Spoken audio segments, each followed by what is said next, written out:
نبی پاک صلی اللہ علیہ وسلم نے ارشاد فرمایا اگر نحوست ہوتی تو تین چیزوں میں ہوتی۔ پہلا جملہ کیا فرمایا؟ اگر۔ پھر بولے اگر کا مطلب کیا ہوتا ہے کہ نحوست ہے؟ فرمایا اگر نحوست ہوتی تو تین چیزوں میں ہوتی۔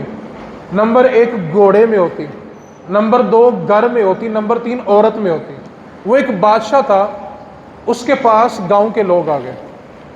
اکثر ہم دوسرے وقت تو بڑا منحوس ہیں، تو اس کی میں تھوڑی وضاحت کرنا چاہتا ہوں۔ بادشاہ کے پاس آ کے سارے گاؤں والوں نے کہا کہ ہمارے گاؤں میں ایک بندہ ہے، صبح سویرے جو بندہ سب سے پہلے اس کو دیکھ لیتا ہے اس کا اس دن کوئی نہ کوئی بڑا نقصان ضرور ہوتا ہے، لہٰذا ہم سارے گاؤں والوں کی گزارش یہ ہے کہ اس بندے کو ہمارے گاؤں سے نکال دیا جائے۔ بادشاہ نے کہا جب تک میں خود تجربہ نہیں کروں گا تب تک میں بندے کو گاؤں سے نہیں نکالوں گا،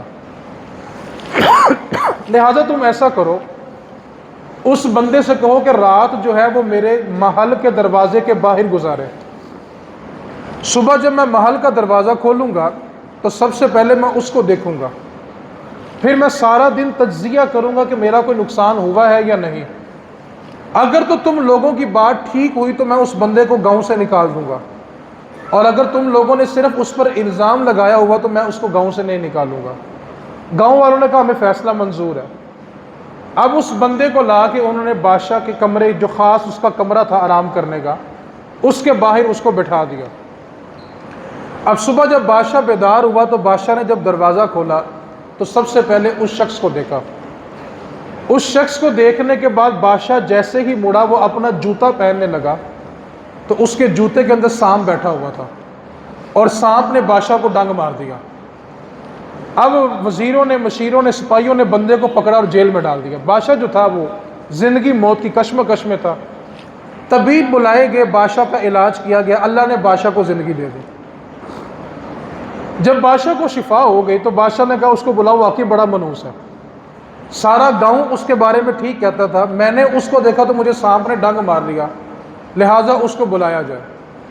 اب اس کو بلایا گیا تو بادشاہ نے کہا اس کو گاؤں سے نہیں نکالنا بلکہ اس کو پھانسی دینی ہے، ورنہ یہ جس گاؤں میں جائے گا جا کے ان کا بھی نقصان کرے گا، لہٰذا اس کو پھانسی دی جائے گی۔ جلاد کو حکم دیا گیا کہ اس کو پھانسی دے دو۔ بادشاہ کے وزیروں میں سے ایک وزیر سمجھدار تھا، وزیر کھڑا ہوا تو کہنے لگا بادشاہ سلامت، اگر مجھے جان کی امان مل جائے تو میں کچھ عرض کرنا چاہتا ہوں۔ تو بادشاہ نے کہا ٹھیک ہے، جو تو نے کہنا وہ کہہ دو۔ وزیر کہنے لگا بادشاہ سلامت آپ اس کو پھانسی نہ دیں۔ بادشاہ نے کہا تم نے دیکھا نہیں کہ اس کی وجہ سے مجھے سانپ نے ڈس لیا، اور سارے کا سارا گاؤں جو ہے پہلے ہی اس کی نحوست کی وجہ سے پریشان ہے، لہذا اس کو پھانسی ضروری ہے۔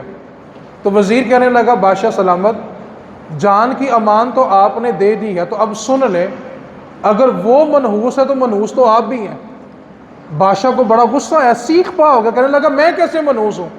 تو وزیر کہنے لگا بادشاہ آپ نے اس کو دیکھا تو آپ کو سانپ نے ڈس لیا، اس نے آپ کو دیکھا تھا، اس کو تو پھانسی کا حکم ہو گیا، تو پھر آپ بھی تو اس کے لیے منحوس ہوئے نا۔ تو پتہ یہ چلا کہ کوئی انسان منحوس نہیں ہوتا، اصل میں جو چیزیں ہمارے لیے لکھی ہوتی ہیں وہ ہمارے ساتھ ہو جاتی ہیں، لیکن ہم ان چیزوں کو گھما پھرا کے اپنے باطل نظریات سے جوڑتے رہتے ہیں۔